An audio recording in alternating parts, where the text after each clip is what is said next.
Hola, ¿te pasa que a veces discutes en casa y aunque tienes toda la buena intención de volver a hablar con esa persona, sea tu pareja o tu familia, parece que vuelven a renacer todas esas emociones como la ira, la rabia, la tristeza y volvemos a otro círculo vicioso en donde querer solucionar eso se vuelve en otro problema y a veces incluso pareciera que tú fueras siempre la persona culpable?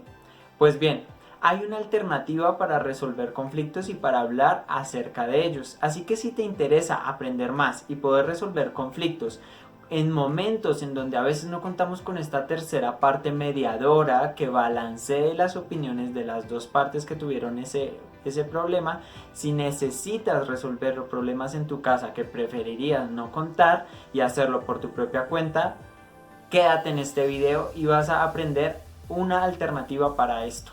Bienvenido y bienvenida a Revoluciona tu Existencia.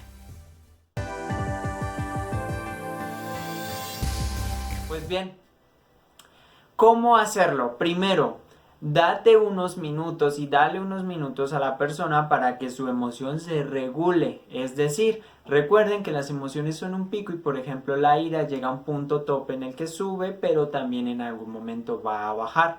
Esto es diferente para cada persona, pero trata de darte entre media hora a una hora a solas o por lo menos sin tener contacto con la persona con la que tuviste este conflicto para que ambas partes puedan regular esta emoción que les generó la situación conflictiva. Bien, ya habiendo hecho esto, ya estando más tranquilo, ¿qué podemos hacer? ¿Qué puedo hacer yo para hablar de cómo me siento sin parecer que estoy poniendo las cosas a mi favor? Y vuelvo y digo para no generar esto de que la otra persona piense que eres el culpable o que siempre que eres la persona que hizo mal. Vamos a sentarnos con la persona. Eso es clave, que la otra persona tenga toda la disposición de solucionar el conflicto. Eso es algo fundamental. Bien, entonces ambas partes van a hablar de lo que sucedió durante la discusión, pero en dos partes. ¿Cuál va a ser la primera parte? La primera parte va a ser los hechos. Es decir, cada uno o cada una de las partes va a intentar contar las cosas como si estuviera narrando una historia. Las condiciones aquí son: no interpretes, no asumas y no hables por el otro. Es decir, si el conflicto fue por ejemplo, una comida que no gustó, en lugar de decir, y vi que hiciste una mala cara por la comida que yo cociné, hiciste cara de asco. Si yo digo que hiciste cara de asco, estoy asumiendo que ya sé que tú tuviste asco y realmente no es así. Tengo que, vuelvo y digo, hablar solo de los hechos. Entonces puedo decir, serví la comida, me senté y vi tus ojos y vi una cara eh, y la describes, una cara como frunciendo el ceño. Después vi que bajaste la mano bruscamente. Después vi que moviste el plato un poco lejos de ti. Y así sucesivamente. Vas narrando las cosas sin interpretarlas. Solo las cosas, no los sentimientos ni las sensaciones. Eso se lo das o lo hacen cada una de las partes en el conflicto. La otra persona lo que tiene que hacer es escuchar, simplemente escuchar.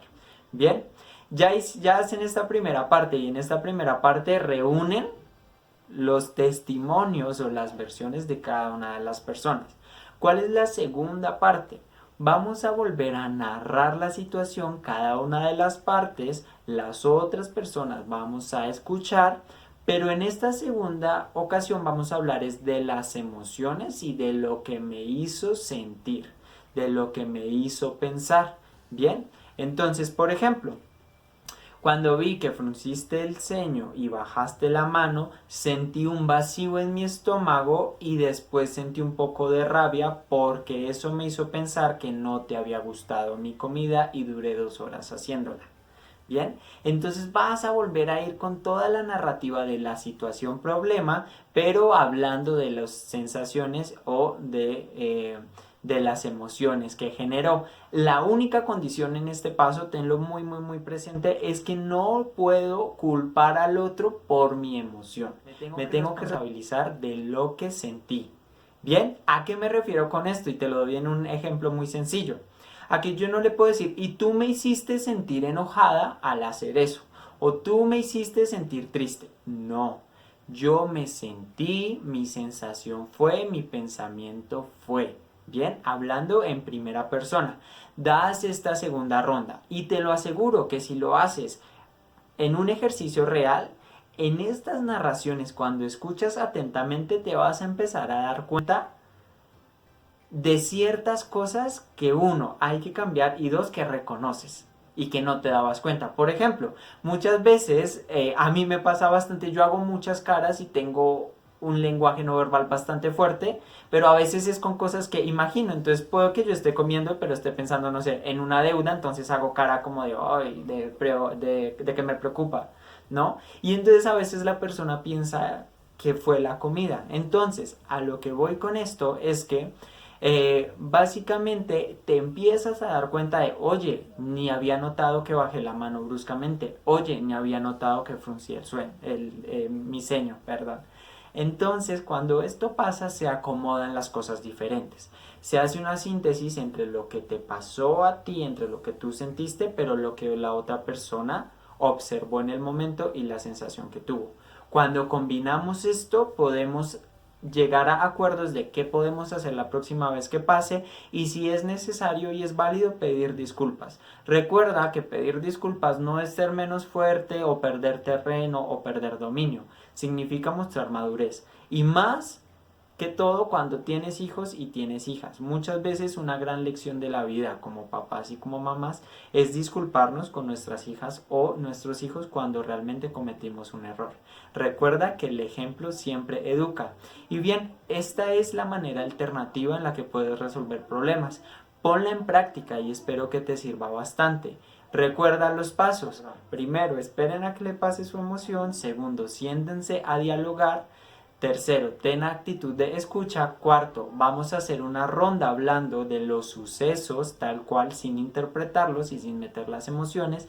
Quinto, vamos a hablar nuevamente de los sucesos, esta vez diciendo cómo me sentí. Sexto, recuerda responsabilizarte y no culpar al otro o a la otra de tus emociones. Y séptimo, llegamos a esta síntesis en donde si tenemos que pedir disculpas lo hacemos, pero también si tenemos que llegar a acuerdos de cómo podemos hacer para que la situación no se repita, las construimos. Bien, espero que esto te sirva, realmente ponlo en práctica, es muy efectivo en la práctica y te doy las gracias por ver este video. Si te gustó o tienes una duda, déjanos un comentario, déjanos un like y comparte. Yo soy Aris Cruz, soy coach y terapeuta y recuerda que si tienes algún tema que quieres llevar a una sesión de terapia, puedes buscarnos en nuestras redes sociales como @revoluciona tu existencia. Muchas gracias de nuevo por vernos. Lindo día para ti.